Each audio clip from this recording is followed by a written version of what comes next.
उस राहुल गांधी जो 4000 किलो है, ये हमला देश के लोकतंत्र पर है, संविधान पर है, लोकतांत्रिक संस्थाओं पर है, हम सब पर ये हमला है। वो आपके सवालों से डरते हैं, गोदी मीडिया के सवालों से वो बिल्कुल नहीं डरते हैं। आप पूछिए ना आम कैसे खाते हैं। सोच ने सुना 10 सालों में पूरी भाजपा दूध की धुली हुई हो गई और सारा जो है ईडी का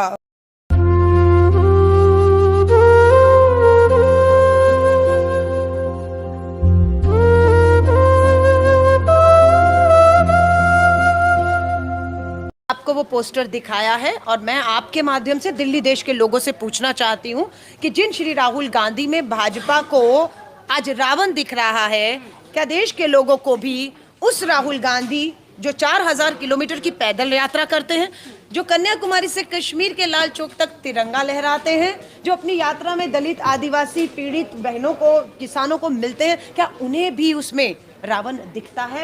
या भाजपा की इस तरह की घृणित हिंसक राजनीति को आप नकारते हैं? ये दिल्ली और देश के लोगों को अब तय करना है, क्योंकि 1946 का एक पोस्टर जिसमें आपने देखा सावरकर, गोडसे और ये सब लोग बापू को रावण में दिखाते हुए तीर छोड़ रहे हैं, और 46 का पोस्टर 47 में गोडसे बापू की हत्या कर देते हैं। मैम सिर्फ एक फोटो वायरल नहीं हुई है, उस पे कोट्स भी लिखे गए हैं, और सबसे जो भयानक कोट है उस पे ये लिखा गया कि भारत को बर्बाद करना चाहते हैं राहुल गांधी। आपने बहुत बड़ी बात की, मैंने पोस्टर का जिक्र किया, सही कहा। उसके नीचे जो भाजपा ने लिखा है, जो हिंसा के लिए, हमें मालूम है भाजपा के अंदर नफरत और जहर से भरे हुए बहुत से गोडसेवादी आज भी जिंदा हैं, और बिल्कुल उन्हें ये विश्वास दिलाया जा रहा है कि जैसे आपने गांधी की हत्या करके अपना जो है हिंदू धर्म या देश को बचाया है, उसी तरह अभी भी विश्वास दिलाना चाहते हैं कि राहुल गांधी की भी वही अंजाम होना चाहिए। कैसे कह रही हूँ, 2 अक्टूबर को गांधी जयंती थी, हम सबने गांधी जयंती मनाई। G20 के राष्ट्र अध्यक्ष जो आए थे, गांधी की बापू की समाधि पर जाकर श्रद्धांजलि देते हैं, लेकिन 2 अक्टूबर को पूरी भाजपा, RSS, उनसे जुड़े हुए लोग जो गोडसे समर्थक हैं, गोडसे क्या ट्रेंड करते हैं, गोडसे जिंदाबाद ट्रेंड करते हैं। तो ये चिंता हम सबकी है। आप पत्रकार साथियों से पूछूंगी, आप बचे हुए हैं क्या?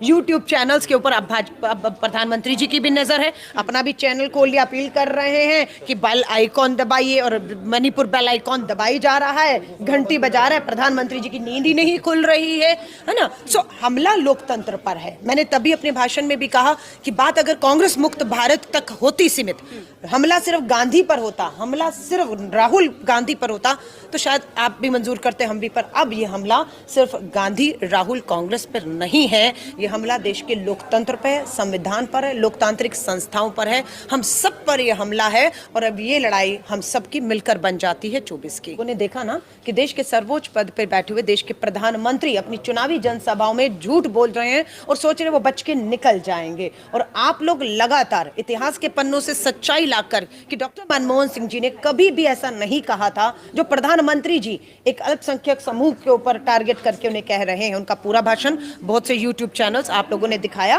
कि प्रधानमंत्री जी के दावों की जो है इस तरह से पोल खोली। तो मुझे लगता है आप अपना धर्म निभा रहे हैं, विपक्ष के तौर पर हम अपना धर्म निभा रहे हैं, और ये अधर्म के खिलाफ धर्म का एक युद्ध है देश में, जिसमें स्वाभाविक है अधर्म जा रहा है। उसके बारे में आपका क्या कहना है? दुर्भाग्यपूर्ण बात है कि आप लोकतंत्र का जो चौथा स्तंभ कहा जाता है वो मीडिया है, उस मीडिया में जो आपके सामने झुक गए, आपके समझौते कर लिए, आपसे सवाल करने बंद कर दिए। प्रधानमंत्री जी आप ही लोगों से डर गए जो सवाल करने से बाज नहीं आ रहे थे, इसलिए 9 साल से प्रधानमंत्री जी को दोष मत दीजिए कि उन्होंने प्रेस कॉन्फ्रेंस नहीं की। उन्होंने शर्त रखी थी कि आप सवाल नहीं करेंगे, आप माने ही नहीं। आप मान जाते कि प्रधानमंत्री जी कोई सवाल नहीं करेंगे, जो आप कहेंगे बस वही दिखाएंगे, तो शायद प्रधानमंत्री जी ने 9 साल में बहुत प्रेस कॉन्फ्रेंस कर दी होती। तो इसलिए, लेकिन कुछ लोगों ने कहा हम सवाल नहीं करेंगे, जो आप सवाल लिख कर देंगे प्रधानमंत्री जी कि कौन सा टॉनिक पीते हैं, बटुआ कहां पर रखते हैं, आम कैसे खाते हैं, उन्होंने प्रधानमंत्री जी के जो सवाल चाहते थे लिए, उनको दिया है। नहीं, सवालों से डरते हैं वो आपके सवालों से डरते हैं, गोदी मीडिया के सवालों से वो बिल्कुल नहीं डरते हैं। आप पूछिए ना आम कैसे खाते हैं, सोते कितने बजे, उठते कितने बजे, टॉनिक कौन सा लेते हैं, है ना। तो वो आपके सवाल पूछिए, ऐसे जवाब देंगे वो। ईडी जी की जिस तरह से कार्रवाई हो रही है विपक्षी सांसदों पर, उसको आप किस तरीके से? ईडी जी की नहीं, मैं वही कहने, आपने मेरे को लगा ईडी जी, क्योंकि हम सबको अब उनका भी सम्मान करना है, क्योंकि देश में जो अब सरकार है वो ईडी जी, CBI जी, पुलिस जी, ये सब अब देश जो है संवैधानिक पदों पर जो लोग बैठे हैं या जिनको बिठाया गया है, और बहुत से लोग ऐसे हैं जिनके चिट्ठे पिट्ठे प्रधानमंत्री जी के पास हैं, इसीलिए उनको उन पदों पे बिठाया गया है कि आपने अगर मेरी हाँ में हाँ ना मिलाई तो पद से तो जाओगे, पद से घर नहीं जाओगे, हटने के बाद जेल जाओगे। इसलिए संवैधानिक संस्थाएं पूरी तरह से कंप्रोमाइज्ड है।